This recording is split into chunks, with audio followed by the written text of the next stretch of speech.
دیے سے دیا۔ یہ اس زمانے کی بات ہے جب میں نیا نیا ولایت سے آیا تھا، تو اس بات کی دھن سوار تھی کہ کسی سے ہمارے یہاں جسے وزڈم آف دا ایسٹ کہا جاتا ہے اس کے بارے میں معلومات اکٹھی کی جائیں۔ تو اس سلسلے میں مجھے مختلف علاقوں میں، مختلف جگہوں پر، مختلف کونوں خدروں میں جانا پڑا۔ خاص طور پر میں ایسے ڈیرے تلاش کیے جہاں بابی لوگ رہتے، اور آپ نے یہ لفظ میرے منہ سے بارہا سنا ہوگا۔ تو میں حضرت سائیں حضرت شاہ صاحب کے ڈیرے پر جاتا تھا اور ان سے اس علم کے بارے میں جانکاری حاصل کرنے کی کوششیں کرتا تھا جو علم کتاب میں موجود نہیں، اور وہ میرے ساتھ علم کے ساتھ بڑی بری طرح سے ٹکراتا تھا، کیونکہ میں ایک اور طرح سے تیار کیا گیا تھا علم کے معاملے میں، وہاں علم کا ایک اور طرح کا علم تھا۔ لیکن مجھے اس میں دلچسپی تھی کیونکہ اس کے ساتھ ساتھ ایک خرابی تھی کہ جو میرے ساتھی اور میرے ہم اثر ادیب تھے، لکھنے والے تھے، اس بات کو بڑا برا سمجھتے تھے۔ ہمارا ایک پڑھا لکھا آدمی، سیانہ بیانہ، اتنی دور سے ہو کر آیا، ولایت میں بھی پڑھتا بھی رہا ہے، یہ کس بہودہ کاروبار میں لگ گیا۔ اور ان کو بڑی تکلیف بھی ہوتی تھی، میرا خلاف بڑا کالم بھی لکھو گے۔ میری بیوی بہت ناراض ہوئی کہ آپ یہ کیا کام کرتے ہیں، تو میں بتاتا تھا۔ ایک دن میں شام کے وقت گیا اور ہم وہاں مغرب کی نماز پڑھ رہے تھے، تو میرے جو بابا جی تھے وہ کھڑے تھے، مولوی صاحب نماز پڑھا رہے تھے، تو ایک آدمی روتا چیختا چلاتا ہوا آیا، کہنے لگا کہ چلو یونس کو تو مرض الموت ہو گیا اور وہ مرنے کے قریب، اور اس نے کہا کہ بابا جی کو بلا کر لاؤ کہ وہ میرے سرانے بیٹھ کر سورہ یاسین پڑھے۔ اب میں پہلے اس بات کو نہیں سمجھا، انہوں نے کہا کہ نیت توڑ دو۔ میں نے کہا اچھا جی، میں چونکہ انڈر ٹریننگ تھا تو میں نے کہا جیسے یہ کہتے ہیں ٹھیک ہے۔ کہنے لگے دیکھو اعلان ہو گیا کہ ایک آدمی مشکل میں ہے، پہلے اس کی مشکل دور کرنی چاہیے، پھر آ کر ہم نماز پڑھ لیں گے، بعد میں پڑھ لیں گے، کیونکہ نماز کی قضا ہے، خدمت کی قضا نہیں۔ کوئی آدمی سائیکل سے گر جائے، زخمی ہو جائے، آپ کہیں میں مغرب پڑھ کے آؤں گا پھر آ کے اٹھاتا ہوں، یہ ٹھیک نہیں۔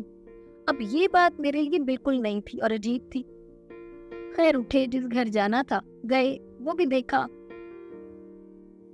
واپس اپنی جگہ پر ہم لوٹ کے آئے۔